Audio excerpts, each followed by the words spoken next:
1971 সনের পরে 2024 সালে নতুন করে দেশ স্বাধীন করা হয়েছে। সেটা হলো বাংলাদেশে ইন্টারনেট পাওয়া নিয়ে। তো বাংলাদেশে ইন্টারনেট ছিল না, মনে হয়েছিল যেন বাংলাদেশে একটা যুদ্ধ লাগিয়ে আছে। 1971 সনের যে স্বাধীনতা হয়েছিল, স্বাধীন পেয়েছিল বাংলাদেশ, স্বাধীনতা পেয়েছিল, সেই দ্বিতীয় স্বাধীনতা একই রকমভাবে দ্বিতীয় স্বাধীনতা পেয়েছে আমাদের বাংলাদেশ।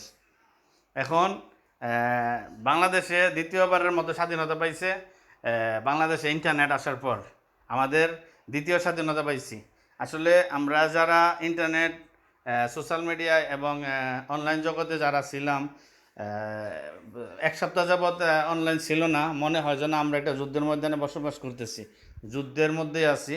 আর সেই যুদ্ধে বিজয় হয়েছি যখন আমরা ইন্টারনেট আসছে, আর সেই যুদ্ধে জয়লাভ করেছি যখন আমরা ইন্টারনেট পাইছি এবং ইন্টারনেট সবার মোবাইলে পৌঁছাইছে।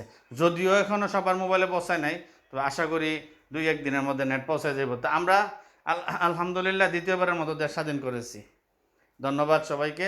আর সবাই আমার চ্যানেলটাকে সাবস্ক্রাইব করে দিবেন, যদি ভালো লাগে ভিডিওটা একটু শেয়ার করে দিবেন। ধন্যবাদ সবাইকে। আসসালামু